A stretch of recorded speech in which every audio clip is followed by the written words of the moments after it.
Bonjour à tous, bienvenue dans notre émission de lecture biblique. L'objectif est de lire toute la Bible dans l'ordre chronologique des événements en l'espace de 6 mois.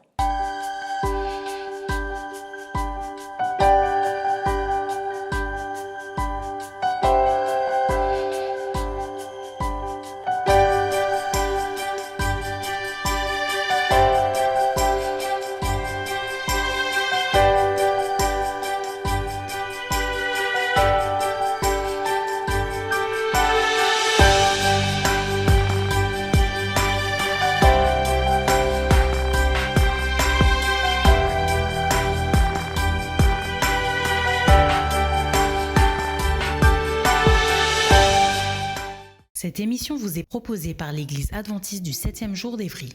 Si vous voulez suivre ce plan, vous pouvez cliquer sur le lien dans la description. N'hésitez pas à vous abonner à notre chaîne Évry Adventiste afin de recevoir toutes les nouvelles vidéos de lecture. Restez jusqu'à la fin car nous vous proposerons une méditation concernant le texte du jour. N'hésitez pas à poser toutes vos questions dans les commentaires. Aujourd'hui, nous lirons le livre de 2 Samuel au chapitre 24, ensuite le livre de 1 Chronique du chapitre 21 à 22 et nous terminerons par le livre des psaumes, chapitre 30, 108 à 110. 2 Samuel, chapitre 24. La colère de l'Éternel s'enflamma de nouveau contre Israël et il excita David contre eux en disant « Va, fais le dénombrement d'Israël et de Juda. » Et le roi dit à Joab, qui était chef de l'armée et qui se trouvait près de lui, « Parcours toutes les tribus d'Israël depuis Dan jusqu'à Beer-Shéba, qu'on fasse le dénombrement du peuple et que je sache à combien il s'élève. » Joab dit au roi, « Que l'Éternel ton Dieu rende le peuple 100 fois plus nombreux et que les yeux du roi mon Seigneur le voient. Mais pourquoi le roi mon Seigneur veut-il faire cela ?» Le roi persista dans l'ordre qu'il donnait à Joab et aux chefs de l'armée, et Joab et les chefs de l'armée quittèrent le roi pour faire le dénombrement du peuple d'Israël. Ils passèrent le Jourdain et ils campèrent à Aroër, à droite de la ville, qui est au milieu de la vallée de Gad et près de Jaézer. Ils allèrent en Galaad et dans le pays de Tashtim-Otchi. Ils allèrent à Dan-Jaan et aux environs de Sidon. Ils allèrent à la forteresse de Tyr et dans toutes les villes des Éviens et des Cananéens. Ils terminèrent par le midi de Juda à Beer-Shéba. Ils parcoururent ainsi tout le pays et ils arrivèrent à Jérusalem au bout de 9 mois et 20 jours. Joab remit au roi le rôle du dénombrement du peuple. Il y avait en Israël 800 000 hommes de guerre tirant l'épée et en Juda 500 000 hommes. David sentit battre son cœur après qu'il eut ainsi fait le dénombrement du peuple. Et il dit à l'Éternel, « J'ai commis un grand péché en faisant cela. Maintenant, ô Éternel, daigne pardonner l'iniquité de ton serviteur, car j'ai complètement agi en insensé. » Le lendemain, quand David se leva, la parole de l'Éternel fut ainsi adressée à Gad le prophète, le voyant de David. « Va dire à David, ainsi parle l'Éternel, je te propose 3 fléaux, choisis-en un et je t'en frapperai. » Gad alla vers David et lui fit connaître la chose en disant « Veux-tu 7 années de famine dans ton pays, ou bien 3 mois de fuite devant tes ennemis qui te poursuivront, ou bien 3 jours de peste dans ton pays ? Maintenant, choisis et vois ce que je dois répondre à celui qui m'envoie. » David répondit à Gad « Je suis dans une grande angoisse. Oh, tombons entre les mains de l'Éternel, car ses compassions sont immenses, mais que je ne tombe pas entre les mains des hommes. » L'Éternel envoya la peste en Israël depuis le matin jusqu'au temps fixé. Et de Dan à Beer-Shéba, il mourut 70 000 hommes parmi le peuple. Comme l'ange étendait la main sur Jérusalem pour la détruire, l'Éternel se repentit de ce mal et il dit à l'ange qui faisait périr le peuple, « Assez, retire maintenant ta main. » L'ange de l'Éternel était près de l'aire d'Aravna, le Jébusien. David, voyant l'ange qui frappait parmi le peuple, dit à l'Éternel, « Voici, j'ai péché, c'est moi qui suis coupable, mais ces brebis qu'ont-elles fait ? Que ta main soit donc sur moi et sur la maison de mon père. » Ce jour-là, Gad vint auprès de David et lui dit, « Monte, élève un autel à l'Éternel dans l'aire d'Aravna, le Jébusien. » David monta, selon la parole de Gad, comme l'Éternel l'avait ordonné. Aravna regarda et il vit le roi et ses serviteurs qui se dirigeaient vers lui. Et Aravna sortit et se prosterna devant le roi, le visage contre terre. Aravna dit, « Pourquoi mon seigneur le roi vient-il vers son serviteur ?»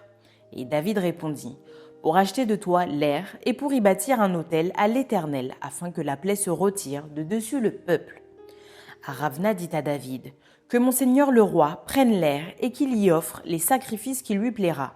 Vois, les bœufs seront pour l'holocauste et les chars avec l'attelage serviront de bois. » Aravna donna le tout au roi. Et Aravna dit au roi, « Que l'Éternel ton Dieu te soit favorable. » Mais le roi dit à Aravna, « Non, je veux l'acheter de toi à prix d'argent, et je n'offrirai point à l'Éternel mon Dieu des holocaustes qui ne me coûtent rien. » Et David acheta l'air et les bœufs pour 50 cycles d'argent. David bâtit là un autel à l'Éternel, et il offrit des holocaustes et des sacrifices d'action de grâce. Alors l'Éternel fut apaisé envers le pays, et la plaie se retira d'Israël. Fin de 2 Samuel. 1 Chronique, chapitre 21. Satan se leva contre Israël, et il excita David à faire le dénombrement d'Israël. Et David dit à Joab et aux chefs du peuple, « Allez, faites le dénombrement d'Israël depuis Beer-Shéba jusqu'à Dan, et rapportez-le-moi afin que je sache à combien il s'élève. » Joab répondit, « Que l'Éternel rende son peuple 100 fois plus nombreux. Au roi mon seigneur, ne sont-ils pas tous serviteurs de mon seigneur? Mais pourquoi mon seigneur demande-t-il cela? Pourquoi faire ainsi pécher Israël ?» Le roi persista dans l'ordre qu'il donnait à Joab. Et Joab partit et parcourut tout Israël, puis il revint à Jérusalem. Joab remit à David le rôle du dénombrement du peuple. Il y avait dans tout Israël 1100 000 hommes tirant l'épée, et en Juda 470 000 hommes tirant l'épée. Il ne fit point parmi eux le dénombrement de Lévi et de Benjamin, car l'ordre du roi lui paraissait une abomination. Cet ordre déplut à Dieu qui frappa Israël.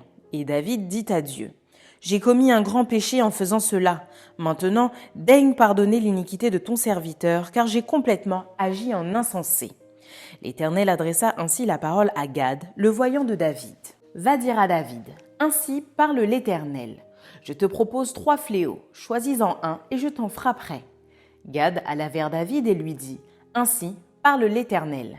Accepte ou 3 années de famine, ou 3 mois pendant lesquels tu seras détruit par tes adversaires et atteint par l'épée de tes ennemis, ou 3 jours pendant lesquels l'épée de l'Éternel et la peste seront dans le pays, et l'ange de l'Éternel portera la destruction dans tout le territoire d'Israël.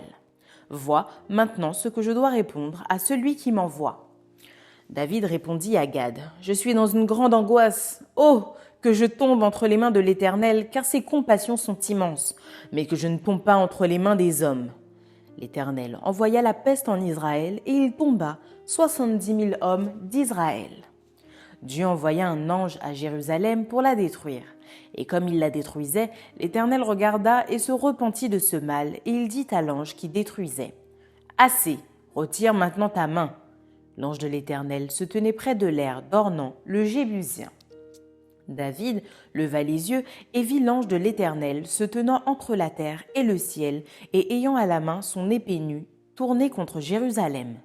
Alors David et les anciens, couverts de sacs, tombèrent sur leur visage. Et David dit à Dieu, « N'est-ce pas moi qui ai ordonné le dénombrement du peuple?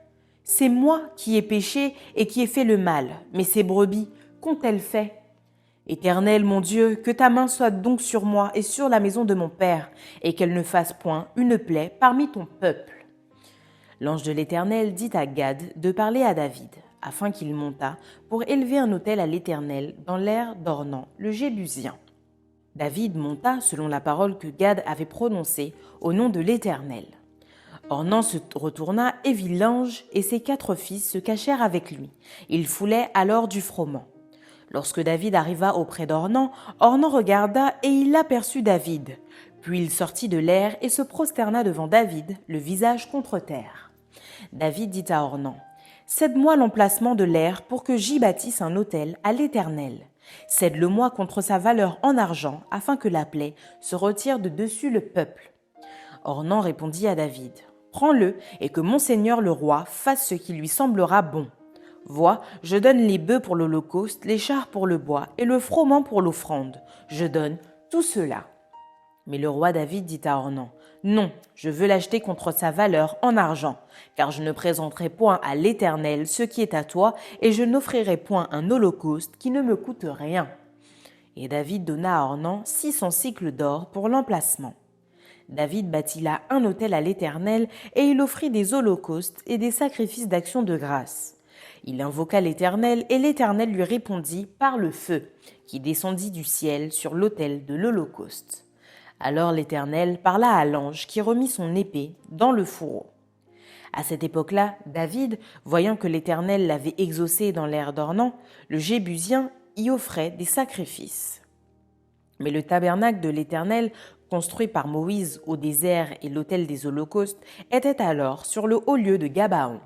David ne pouvait pas aller devant cet autel pour chercher Dieu, parce que l'épée de l'ange de l'Éternel lui avait causé de l'épouvante. 1 Chroniques, chapitre 22.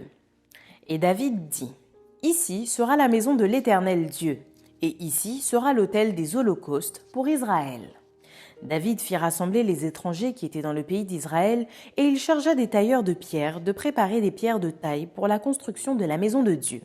Il prépara aussi du fer en abondance pour les clous des battants des portes et pour les crampons, de l'airain en quantité telle qu'il n'était pas possible de le peser, et des bois de cèdre sans nombre, car les Sidoniens et les Tyriens avaient amené à David des bois de cèdre en abondance.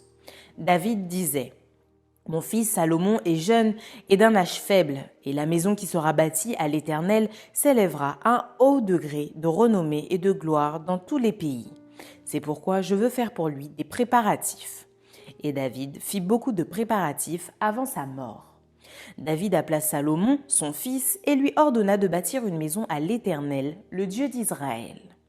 David dit à Salomon : Mon fils, j'avais l'intention de bâtir une maison au nom de l'Éternel, mon Dieu. Mais la parole de l'Éternel m'a été ainsi adressée. Tu as versé beaucoup de sang et tu as fait de grandes guerres. Tu ne bâtiras pas une maison à mon nom, car tu as versé devant moi beaucoup de sang sur la terre.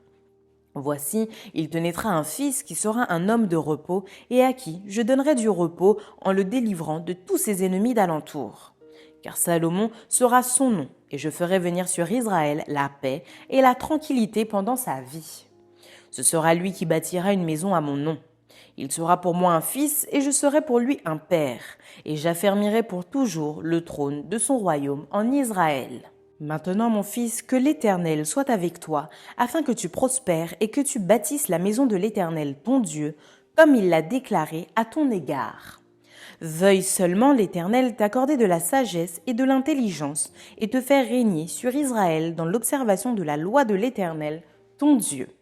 Alors tu prospéreras si tu as soin de mettre en pratique les lois et les ordonnances que l'Éternel a prescrites à Moïse pour Israël. Fortifie-toi et prends courage, ne crains point et ne t'effraie point.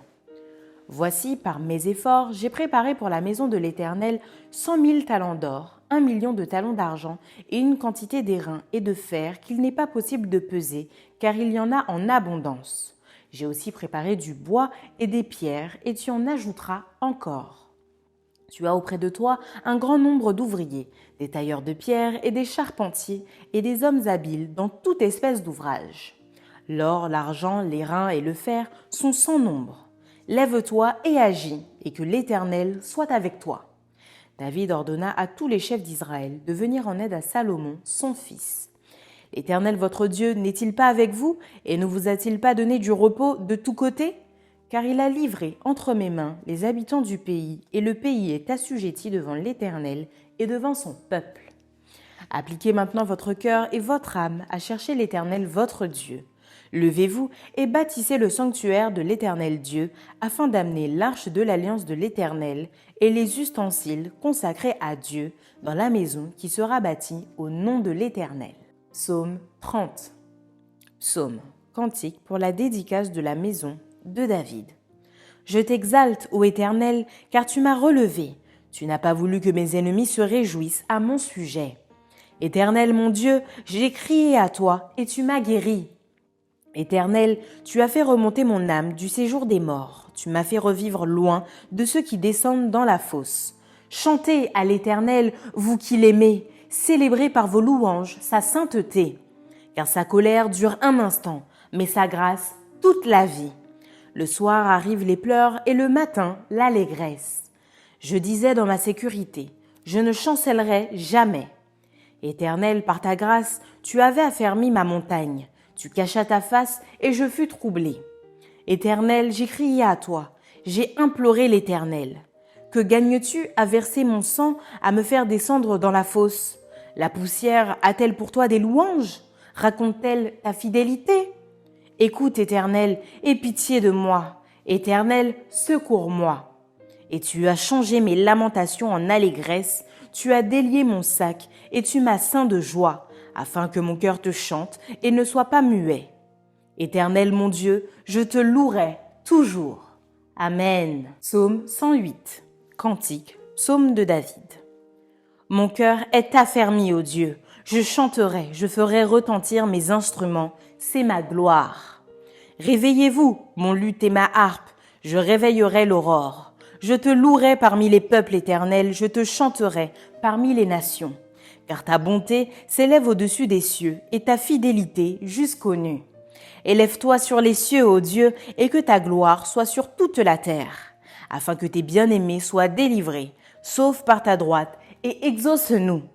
Dieu a dit dans sa sainteté, je triompherai, je partagerai Sichem, je mesurerai la vallée de Sukkot. À moi Galaad, à moi Manassé. Éphraïm est le rempart de ma tête, et Juda mon sceptre. Moab est le bassin où je me lave. Je jette mon soulier sur Édom. Je pousse des cris de joie sur le pays des Philistins. Qui me mènera dans la ville forte? Qui me conduit à Édom? N'est-ce pas toi, ô Dieu, qui nous a repoussés et qui ne sortait plus, ô Dieu, avec nos armées? Donne-nous du secours contre la détresse. Le secours de l'homme n'est que vanité. Avec Dieu, nous ferons des exploits. Il écrasera nos ennemis. Amen. Psaume 109. Au chef des chantres, de David, psaume. Dieu de ma louange, ne te tais point, car ils ouvrent contre moi une bouche méchante et trompeuse. Ils me parlent avec une langue mensongère. Ils m'environnent de discours haineux et ils me font la guerre sans cause. Tandis que je les aime, ils sont mes adversaires, mais moi, je recours à la prière. Ils me rendent le mal pour le bien et de la haine pour mon amour. Place-le sous l'autorité d'un méchant et qu'un accusateur se tienne à sa droite. Quand on le jugera, qu'il soit déclaré coupable et que sa prière passe pour un péché. Que ses jours soient peu nombreux qu'un autre prenne sa charge. Que ses enfants deviennent orphelins et sa femme veuve. Que ses enfants soient vagabonds et qu'ils mendient, qu'ils cherchent du pain loin de leur demeure en ruine. Que le créancier s'empare de tout ce qui est à lui et que les étrangers pillent le fruit de son travail. Que nul ne conserve pour lui de l'affection et que personne n'ait pitié de ses orphelins. Que ses descendants soient exterminés et que leur nom s'éteigne dans la génération suivante. Que l'iniquité de ses pères reste en souvenir devant l'Éternel et que le péché de sa mère ne soit point effacé. Qu'il soit toujours présent devant l'Éternel et qu'il retranche de la terre leur mémoire. Parce qu'il ne s'est pas souvenu d'exercer la miséricorde, parce qu'il a persécuté le malheureux et l'indigent jusqu'à faire mourir l'homme au cœur brisé. Il aimait la malédiction, qu'elle tombe sur lui. Il ne se plaisait pas à la bénédiction, qu'elle s'éloigne de lui. Qu'il revête la malédiction comme son vêtement, qu'elle pénètre comme de l'eau dans son intérieur, comme de l'huile dans ses os. Qu'elle lui serve de vêtement pour se couvrir, de ceinture dont il soit toujours saint. Tel soit, de la part de l'Éternel, le salaire de mes ennemis et de ceux qui parlent méchamment de moi. Et toi, Éternel, Seigneur, agis en ma faveur à cause de ton nom, car ta bonté est grande. Délivre-moi. Je suis malheureux et indigent, et mon cœur est blessé au-dedans de moi. Je m'en vais comme l'ombre à son déclin, je suis chassé comme la sauterelle. Mes genoux sont affaiblis par le jeûne, et mon corps est épuisé de maigreur. Je suis pour eux un objet d'opprobre. Ils me regardent et secouent la tête. Secours-moi, Éternel mon Dieu, sauve-moi par ta bonté. Et qu'ils sachent que c'est ta main, que c'est toi, Éternel, qui l'as fait. S'ils maudissent, toi tu béniras. S'ils se lèvent, ils seront confus, et ton serviteur se réjouira. Que mes adversaires revêtent l'ignominie, qu'ils se couvrent de leur honte comme d'un manteau. Je louerai de ma bouche hautement l'Éternel, je le célébrerai au milieu de la multitude, car il se tient à la droite du pauvre pour le délivrer de ceux qui le condamnent. Amen. Psaume 110. De David, psaume. Parole de l'Éternel à mon Seigneur. Assieds-toi à ma droite jusqu'à ce que je fasse de tes ennemis ton marchepied. L'Éternel étendra de Sion le sceptre de ta puissance. Domine au milieu de tes ennemis. Ton peuple est plein d'ardeur quand tu rassembles ton armée avec des ornements sacrés du sein de l'aurore. Ta jeunesse vient à toi comme une rosée. L'Éternel l'a juré et il ne s'en repentira point. Tu es sacrificateur pour toujours à la manière de Melchisédek. Le Seigneur, à ta droite, brise des rois au jour de sa colère. Il exerce la justice parmi les nations. Tout est plein de cadavres. Il brise des têtes sur toute l'étendue du pays. Il boit au torrent pendant la marche. C'est pourquoi il relève la tête. Amen. Maintenant, place à la méditation.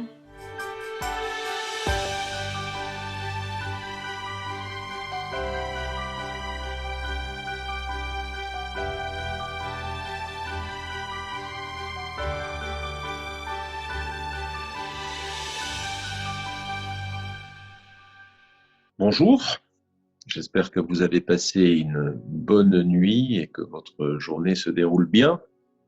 Nous continuons notre réflexion. Nous avons laissé David la dernière fois avec le problème du dénombrement, mais surtout la solution que Dieu lui a proposée pour sortir de ce problème. Et voilà que l'horizon est tout ouvert pour David, un peu comme nous en ce moment. Nous avons été confrontés au problème du confinement, eh bien, l'horizon s'ouvre à travers le déconfinement. Preuve en est, nos églises commencent graduellement, partiellement, à se réouvrir aussi et nous espérons qu'en septembre, nous pourrons retrouver nos habitudes comme nous avions l'habitude de vivre nos cultes habituellement. Donc, pour David, l'horizon est ouvert. Et David est quelqu'un d'admirable dans le sens où on a le sentiment qu'il utilise ses erreurs pour non seulement se remettre sur la bonne voie, mais s'y remettre encore mieux. Ces erreurs sont des erreurs nécessaires, je serais tenté de dire, en tout cas utiles. Elles l'aident à mieux se propulser vers Dieu. C'est d'ailleurs une des fonctions que l'on peut donner par ailleurs à l'erreur, à la faute, à l'épreuve dans la Bible, c'est que pour celui qui sait traverser cela avec les yeux de la foi, avec la force de la foi et triompher des épreuves, eh bien quand il retrouve une vie de relation à Dieu, d'accomplissement de sa volonté, cette vie est encore plus intense, plus étroite avec ce Dieu qu'elle ne l'était avant l'erreur. Et je crois, et c'est la première leçon que nous retiendrons des passages que nous avions à lire pour aujourd'hui, que c'est le cas avec David. En effet, que fait-il ? Il réfléchit à la construction du temple. C'est quand même pas rien. D'ailleurs, il réfléchit à la construction du temple. Pourquoi ? Parce qu'il a vu que dans ce champ qu'il a acheté d'ailleurs, qui lui a coûté cher, Dieu semblait mieux parler qu'ailleurs. Ou plus exactement, parce que l'endroit où Dieu parlait habituellement était un endroit de destruction. Et David avait peur d'y aller, à cause notamment des problèmes générés par le dénombrement, ou plus exactement des conséquences négatives suite au problème du dénombrement. Bref, nous voyons bien qu'avec ce projet de temple, c'est en soubassement l'idée de mieux se relier, de mieux se connecter à Dieu et par voie de conséquence de mieux connaître la volonté de Dieu pour soi personnellement, pour David probablement et par voie d'extension pour tout le peuple et par voie d'extension pour tous les hommes à travers le peuple d'Israël. Donc le projet est ambitieux et cette ambition, je le disais il y a un instant, semble possible lorsque nous sommes passés par l'épreuve, car le fait d'être passé, d'avoir triomphé l'épreuve a fortifié notre foi, notre vision de Dieu, notre désir de Dieu, pour en dire aussi. C'est essentiellement ce que je retiendrai de David. Mais il y a un problème, car il y a malheureusement toujours des problèmes. C'est que Dieu ne veut pas que David construise ce temple au motif que David a les mains trop sales, trop tachées de sang. le sang de ses ennemis dont Dieu lui avait dit, tu vas m'en débarrasser. Tu vas débarrasser Israël, le territoire de ces gens, afin que mon peuple puisse s'y installer. Donc il y a là quelque chose qui est assez curieux. Dieu qui semble avoir demandé quelque chose et ensuite le reprocher à son sujet, au point que celui-là ne pourra pas assouvir le rêve de son existence, construire pour son Dieu un temple. Si on réfléchit un peu à cela, est-ce que Dieu serait pas très honnête finalement? Est-ce que Dieu serait un peu manipulateur? Bon, les réponses nous les connaissons. Certainement pas. Lorsque Dieu semble agir comme ça, il y a toujours une bonne raison. La première raison que j'évoquerai est la suivante. Rappelez-vous, lorsque nous avions ensemble médité la dernière fois, et lorsque justement nous réfléchissions à l'installation d'Israël en Canaan, le texte disait clairement qu'Israël n'avait pas dans l'idéal, n'aurait pas eu dans l'idéal, à guerroyer. Dieu aurait devancé Israël et par l'utilisation de la nature, les sauterelles, les criquets, que sais-je, les ennemis d'Israël auraient été naturellement chassés. Dieu les aurait-il supprimés? Dieu les aurait-il chassés? On n'en sait rien. Ce que l'on sait, c'est que si Israël avait été à l'écoute de son Dieu, Israël n'aurait même pas eu à guerroyer. Eh bien, ce qui est valable pour Israël est probablement valable pour son roi. Je pense que si, même si les textes ne le disent pas, David avait été suffisamment proche de Dieu, c'est Dieu lui-même qui aurait trouvé les moyens de sortir David des situations périlleuses dans lesquelles il était, sans pour autant que celui-ci ait à se tacher les mains, se salir les mains. Ce qui nous amène à une réflexion importante. Et ce qui nous amène, permettez-moi l'expression, au plancher des vaches. Qui que nous soyons, car nous parlons ici de David, et nous aurions pu donner d'autres exemples d'illustres personnages bibliques. À plus forte raison pour nous, il y a un idéal. L'idéal, c'est ce que Dieu pourrait faire si nous étions complètement fidèles. Et il y a malheureusement une réalité. C'est ce que Dieu fait avec nous à cause en partie de nos infidélités. Dans les deux cas de figure, ce qu'il faudra retenir, c'est que Dieu fait avec nous. Quand le deuxième cas de figure se réalise, et c'est toujours celui-là qui se réalise, l'idéal n'est pas de ce monde, eh bien, nous allons devoir, même dans l'accomplissement de la volonté divine, affronter des limites, affronter des empêchements, affronter des contraintes. À cause de la partialité qui accompagne notre relation avec Dieu, le croyant va s'obliger, comme David, à s'imposer des limites. Alors, je ne sais pas quelles seront les limites de nos existences de croyants. Peut-être que si nous avions été pleinement fidèles à Dieu, eh bien, nous aurions pleinement réussi dans tel domaine, professionnel ou autre, mais parce qu'à un moment donné, on a voulu faire selon nos vues, selon notre volonté, eh bien, on a réalisé que partiellement ce que Dieu voulait réaliser totalement et parfaitement, et que nous allons devoir nous contenter de cela, car on ne pourra plus tendre vers cet absolu, vers cet idéal. Et ce que je dis là, je peux le dire dans le domaine religieux, dans le domaine spirituel, dans le domaine professionnel, dans le domaine familial, dans le domaine du couple, dans le domaine social, quel qu'il soit, relationnel, quel qu'il soit. Voilà aussi, je le crois, ce que cette expérience de David m'invite à comprendre et donc à essayer d'éviter, même si je reconnais qu'à cause de nos natures pécheresses, c'est quand même pas évident, quand bien même nous sommes convertis et de bons croyants. Ce que je retiens aussi, et qui peut paraître un peu choquant dans ce texte, c'est de constater que pour l'amorce de cette construction du temple, ce ne sont pas les Israélites qui vont tailler les pierres, ce sont les étrangers. C'est assez curieux parce qu'on a l'impression que les basses besognes, tailler des pierres, c'est pas évident, surtout à cette époque.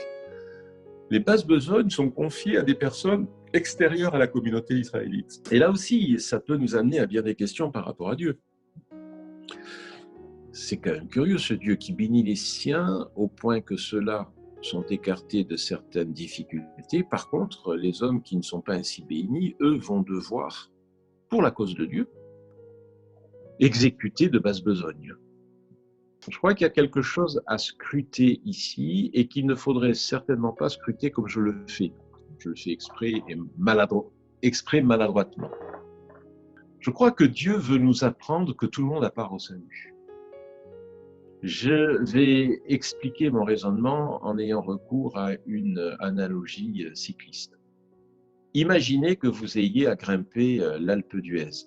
C'est une des étapes de montagne les plus difficiles du Tour de France. Eh bien, si vous partez 100 mètres avant la ligne d'arrivée, vous avez plus de chances d'y arriver et ce sera beaucoup plus facile que si vous partez dès la ligne de départ, c'est-à-dire 150 ou 200 km avant la ligne d'arrivée. C'est un peu la même chose ici. Quand le texte nous dit que ce sont les étrangers qui vont tailler les pierres, grâce à l'instauration du temple, grâce à la construction du temple, grâce aux témoignages, notamment sacrificiels, que les Israélites vont pouvoir livrer dans ce lieu, dans ce temple, à propos de Dieu, eh bien, les peuples, les nations étrangères vont pouvoir, de très loin, commencer à s'orienter. Et forcément, ce chemin sera plus dur, au moins dans le sens où il sera plus long. Ce chemin sera plus laborieux parce qu'il y a un héritage culturel, des pratiques religieuses qui handicapent l'apprentissage de ce chemin. Il y a 1001 explications qui permettent de comprendre pourquoi ces étrangers sont associés dans le texte de David à ceux qui vont tailler les pierres, exécuter les œuvres les plus délicates, les plus difficiles physiquement. Voilà, je crois aussi, une façon de voir le texte qui nous permet de conserver cette image bienveillante que nous avons de Dieu par ailleurs dans sa parole. Enfin, et je terminerai, il y a le prix à payer. Un prix devant lequel David ne va pas rechigner, contester. Il aurait pu après tout. Il aurait pu essayer de négocier comme Abraham l'avait fait avec les gens de Lot, avec les gens de Sodome et Gomorrhe, pardonnez-moi, concernant Lot notamment. Ici, David accepte son sort.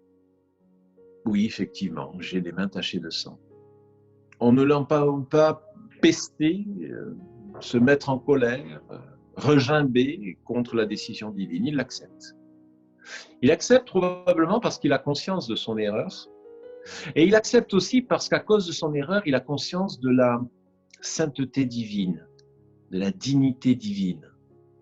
Il a conscience, fort de ces deux étés, de ces deux sens théologiques, que c'est finalement quelqu'un d'immaculé, quelqu'un de neuf, quelqu'un de pur, quelqu'un dont le sang n'immerge pas la personne, qui doit réaliser en grande partie ce travail-là, puisque David le commence, ce travail. Une personne, en l'occurrence son fils Salomon, qui est un type de celle qui bien plus tard viendra sauver le monde et ériger d'une certaine façon un temple, je pense à Jésus. J'aime ce David qui comprend et ce David qui accepte. Il y a là une leçon pour nous aussi. Lorsque nous comprenons que nous nous sommes fourvoyés, que nous nous sommes trompés, notamment pensant que Dieu voulait ceci alors qu'il ne le voulait pas forcément, eh bien à un moment donné, soyons prêts à payer le prix. Il y aura une limite qui, à cause de notre erreur, pas celle de Dieu, sera placée sur le chemin de notre sanctification. Acceptons-le. Un autre prendra peut-être le relais de ce que nous aurions dû faire. Acceptons-le. C'est aussi ça la sagesse de David. Vous savez, cette sagesse, elle rime avec humilité, dont je veux me souvenir en cet instant qu'elle est l'une des caractéristiques essentielles de Dieu. Que le Seigneur nous bénisse dans la compréhension de sa parole et son application. Amen. Amen. Merci d'avoir partagé cette lecture avec nous. Je vous donne rendez-vous demain, si Dieu veut, pour un nouvel épisode.